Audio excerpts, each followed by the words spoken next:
Okay, so what's up mga ka-tutorial or ka-moto-J. And so today, tuturuan ko kayo kung paano nga ba gamitin yung K-code ng ating keyless device. So sa mga naka-winners dyan, ito yung tutorial na matagal ko din hinahanap sa YouTube at wala akong makita.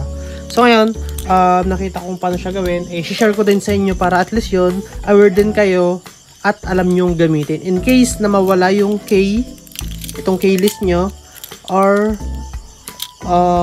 naiwan nyo sa bahay nyo, then napatay nyo yung motor. So magamit tong K-code para mapaandar natin tong ating Winner X yung motor nyo na wala ito. No, for example lang na nakalimutan nyo to or nawala somewhere at nakapatay yung motor. So need nyo siyang paandarin para makauwi. So dun napapasok yung K-code. Kaya yung mga K-code na nakasabit sa inyong mga susi guys, ingatan nyo. Or isave nyo na, picturean nyo na para hindi mawala. No? So ganon, yung K-code ko isinulat ko na lang sa papel kasi pinicturean ko yun. So dito wala yung K-code ko. Yung nakasabit guys sa susi. Yun yung, andun yung code. So yun yung gagamitin nyo. Pag nawala yun guys, in case na may backup pa kayo dun sa kasa, pwede yung hingin. Pero ayun, sa akin kasi nawala guys. Kaya humingi ako ng backup dun sa kasa. Binigay naman nila, pinicturean nila. So yun. So ay tuturo ko sa inyo paano yun i-enter. Or gamitin yung K-code na yun para mapanda natin itong motor na to. So first, for example na wala ko to or naiwan ko to sa bahay. So shutdown, i-off ko na lang para sureball. Then ilayo natin to kasi dapat hindi ma-detect nung motor natin yung susi. So iwan ko na lang dito. So malayo na lang. And dito muna guys para di niya ma-detect na nasa malapit lang yung susi. Ayan. So ito yung aking K-code. So sinulat ko na lang. So di ko papakita syempre. So yung sa inyo nandun sa nakasabit dyan sa susi nyo guys. Kung wala, tanong nyo na lang sa kasa nyo. So yan. First, in case na nawala yung K natin at hindi natin pandarin, so ganito gagawin natin. So first, try muna natin guys. Wala, hindi niya ma-detect. So wala, as in hindi siya nag-on. Wala yung susi.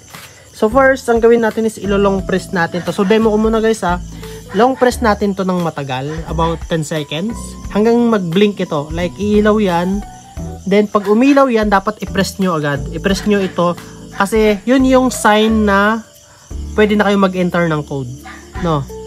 So pag nag-blue yan, i-press nyo ulit ito para ma-activate yung pag-enter ng code. So ngayon makikita nyo na yung nakasulat nyo yung code doon. So kagaya nitong sa akin, nag-i-start siya ng 0. Then next is yung 9. So pag 0 guys, ang gagawin nyo sa hayaan nyo lang siya. Then hintayin yung tumunog. Then pwede na kayo mag-enter ng next na code. Like ito 9. For example, ano ko lang muna guys, explain ko muna. At least yun naiintindihan natin bago natin i-apply, no? For example, ito yung sa akin. Ilalong press ko to. Pag nag-blue yan, is pindutin nyo ito ng isang beses para mag-activation yung pag-enter ng code, no? Once na nag-activate na yung pag-enter ng code, kagaya sa akin, nag-start siya ng 0, hayaan ko lang siya. Once na nag-beep na yon, ibig sabihin na-activate na yung 0 na number. Then, yung next na code na guys, and so on na yon. So, example ito, 9 na yung next ko. So, ang gagawin ko, pindutin ko to ng 9. 1, 2, 3, 4, 5, 6, 7, 8, 9. So, after ko ma-press to ng 9, hihintayin ko lang hanggang mag-beep ulit. So, pag nag-beep na yun, ibig sabihin, na-accept na nung motor natin yung code, no? Then, next code na, like ito, 7. No? Ayan, 7. So, ganun ulit. 1, 2, 3, 4, 5, 6, 7. No.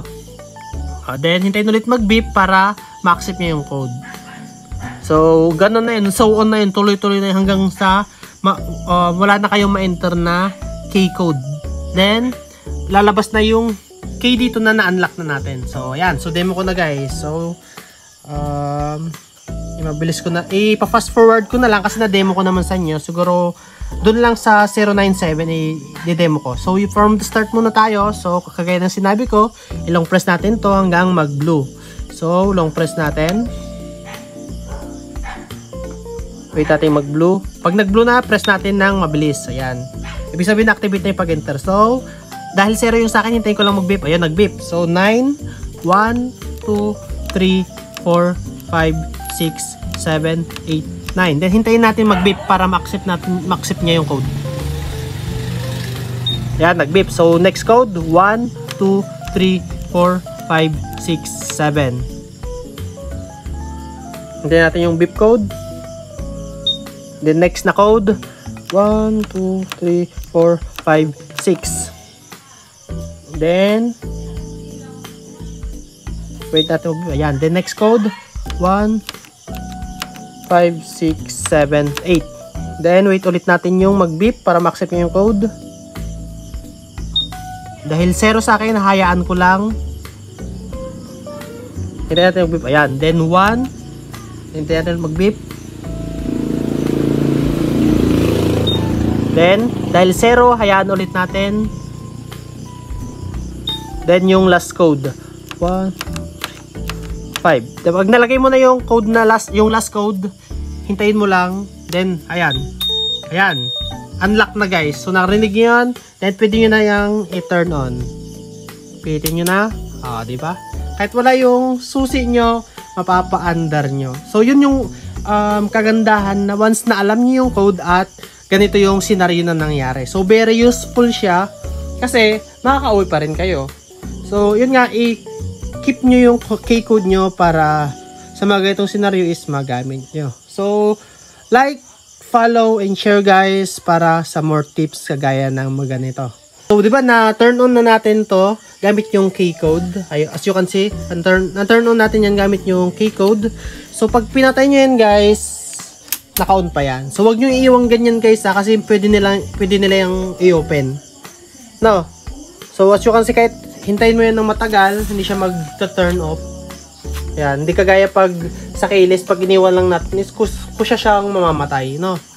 Kusa siyang mamamatay doon. And, tawag dito, para ma-turn off nyo yan, long press nyo ito hanggang para ma-turn off yung activation ng code, no?